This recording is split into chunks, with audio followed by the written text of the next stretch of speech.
So, ayan nga. Hi guys. Ito na naman ang gala natin ngayon. At sa punto nga na to, hindi ko talaga alam kung saan kami papunta. Bigla-bigla na lang kasi akong pinapagpihis ng asawa ko at sasabihin na lang na may pupuntahan kami. At nung pinagdala niya ako ng damit, alam ko na, guys, maliligo kami. At syempre, sasama tayo dyan. At pag ganyan ang usapan, for the go lang tayo, guys. Mga oras na to, ay baliw na baliw pa rin ako sa ganda ng nature.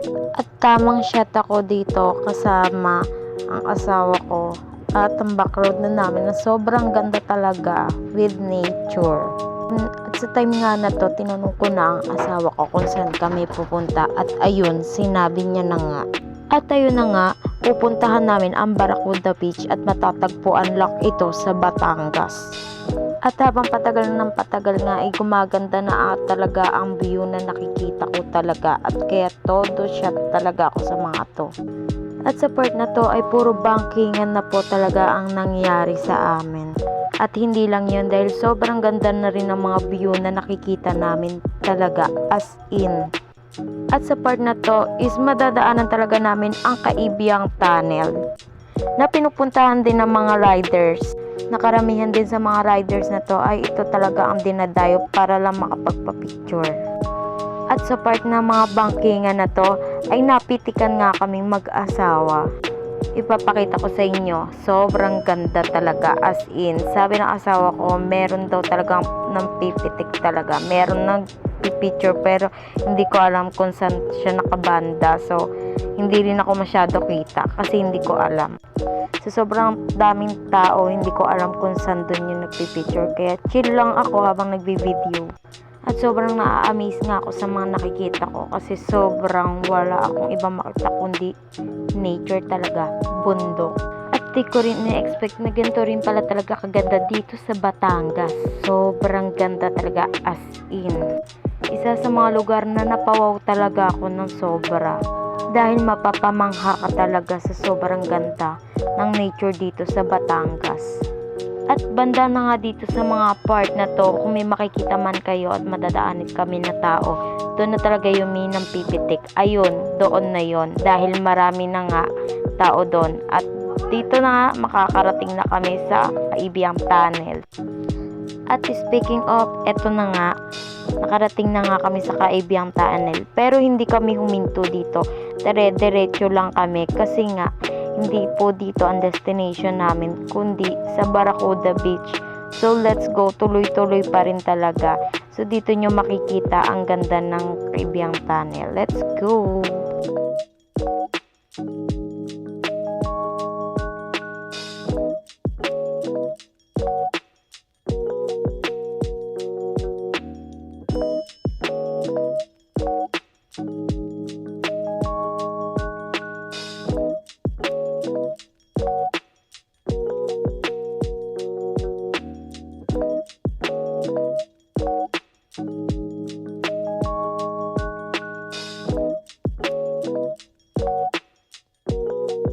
At mapapansin nyo nga, sobrang dilim talaga sa loob at dahil dyan, nilagpasan lang talaga namin ang Kaibiyang Tunnel. Dahil sa Barracuda Beach talaga ang destination namin. Pero happy pa rin kami kasi napakita pa rin namin sa inyo ang Kaibiyang Tunnel. So ito na nga, malapit na nga kami. Dahil nakakakita na ako ng dagat, sobrang ganda ng view talaga as in. At dito sa part na nga na to talaga ay puro dagat na talaga yung nakikita ko. At feeling ko malapit na kami kasi ang alam ko ang lugar na yun is Patungan Beach at nakapunta na rin kami doon. Wala lang talaga akong video kasi hindi ko pa naisipan talaga videohan nun dahil sobrang naa-amaze ako sa mga nakikita ko. Sobrang ganda talaga ng view. At dahil palapit na kami sa destination namin, sobrang natutuwa at na-excite na ako maligo sa dagat. At hindi lang naman ang Patungan Beach at Barracuda Beach yung pwede nyong puntahan dito sa Batangas dahil sobrang dami nyong pwedeng puntahan dito. Tulad ng Masasa Beach at yung tinatawag nilang Little Bora. At sa kahabaan nga naman talaga ng biyahe ay nakarating na rin kami, finally.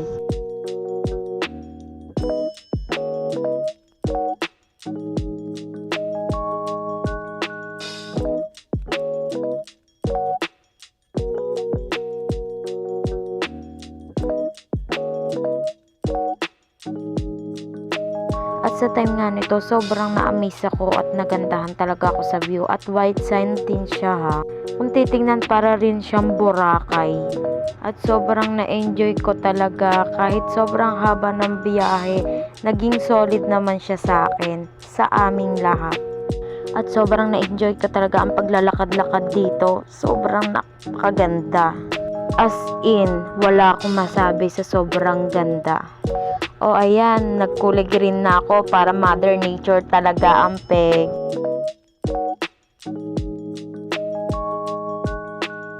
At sa sobrang init naman talaga, ipinampandong ko na talaga tong dahon ng saging. Kulang na lang maging dahon na ako sa kulay ko.